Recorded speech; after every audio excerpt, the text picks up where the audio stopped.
Hello everyone, स्वागत है आप सभी का ग्रेट लक्ष्य पर। एनसीईआरटी भूगोल का जीके एमसीक्यू है जो सीटेट पेपर 2 तथा टीजीटी पीजीटी और अन्य एग्जाम के लिए महत्वपूर्ण क्वेश्चन है। क्वेश्चन नंबर 1, भारत में मानसून प्रकार की जलवायु के लिए निम्नलिखित में से कौन सा या से प्रमुख कारक उत्तरदायी हैं? प्रथम स्थान, द्वितीय थर्मल कंस्ट्रक्ट, तृतीय ऊपरी वायु परिसंचरण, चतुर्थ उत्तर उष्णकटिबंधीय अभिसरण। भारत में मानसून प्रकार की जलवायु के लिए कौन सा कारक उत्तरदायी है?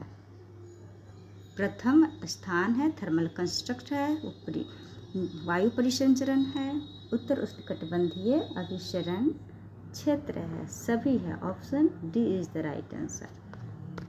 नेक्स्ट है क्वेश्चन नंबर 2, रेड क्लिफ रेखा। रेड क्लिफ रेखा किसके बीच की सीमा है? कौन से देश के सीमा है? भारत और पाकिस्तान के बीच की सीमा है, या फिर भारत और चीन के बीच, भारत और म्यांमार के बीच, या भारत और अफगानिस्तान के बीच? किन दो देशों के बीच की सीमा है रेड क्लिफ रेखा? ठीक है, भारत और पाकिस्तान के बीच की जो सीमा है उस सीमा रेखा को क्या कहा गया है?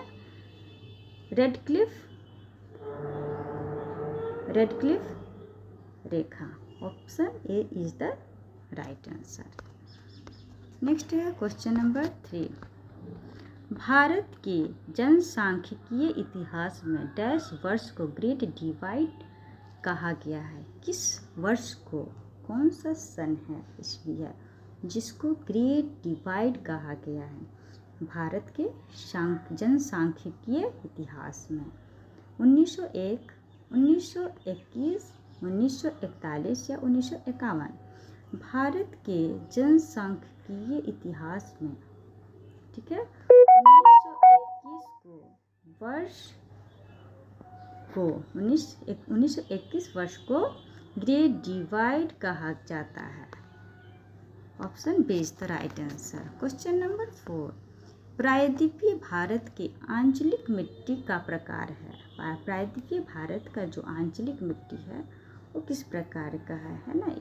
इस भाग को प्रायद्वीपीय भारत कहा जाता है, ठीक है, दक्षिणी पार्ट को। तो किस प्रकार के वहाँ की मिट्टी पाई जाती है? लाल मिट्टी, पीली मिट्टी, काली मिट्टी या पुराने जलोढ़ मिट्टी? प्रायद्वीपीय भारत के आंचलिक मिट्टी का प्रकार है लाल मिट्टी। Option A is the right answer.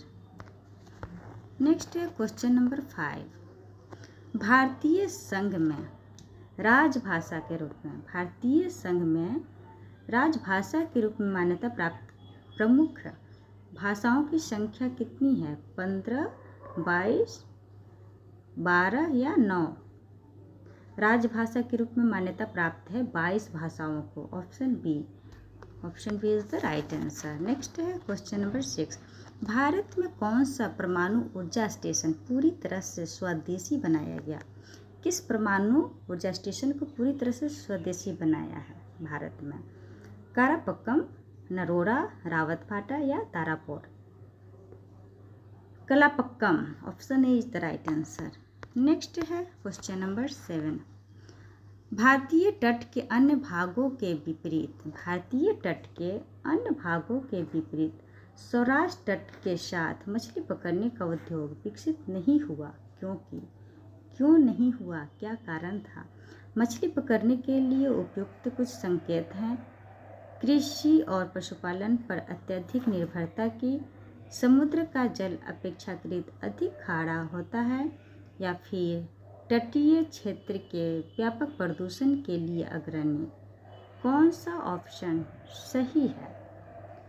भारतीय तट के अन्य भागों के विपरीत, ठीक है, सौराष्ट्र तट के साथ मछली पकड़ने का उद्योग विकसित नहीं हुआ क्योंकि कृषि और पशुपालन पर अत्यधिक निर्भरता की। Option B is the right answer. Next है क्वेश्चन नंबर 8, भारत में मृदा संरक्षण के लिए निम्नलिखित में से कौन से उपाय प्रभावी है? मृदा संरक्षण के लिए कौन से उपाय क्या है? प्रभावी हैं, सक्सेसफुल है? ठीक है। प्रथम है फसल चक्र से बचना, द्वितीय है वनीकरण, या फिर है रासायनिक उर्वरकों के प्रयोग को बढ़ावा देना, या झूम खेती को सीमित करना। कौन सा जो उपाय है वो प्रभावी है मिट्टी संरक्षण के लिए भारत में?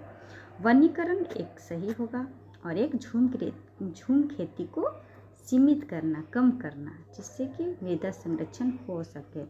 तो option B is the right answer. Option B सही आंसर होगा। क्वेश्चन नंबर 9, राष्ट्रीय वन नीति द्वारा परिकल्पित भारत के कुल राष्ट्रीय भौगोलिक क्षेत्र में वनों का अनुपात है कितना है? 30.3%, 33.3%, 38.3% या 42.3%? राष्ट्रीय वन नीति द्वारा परिकल्पित भारत के कुल राष्ट्रीय भौगोलिक क्षेत्र में वनों का अनुपात है 33.3%। Option B is the right answer. Next है क्वेश्चन नंबर 10, भारत में कपास की खेती के लिए सर्वाधिक आदर्श क्षेत्र है।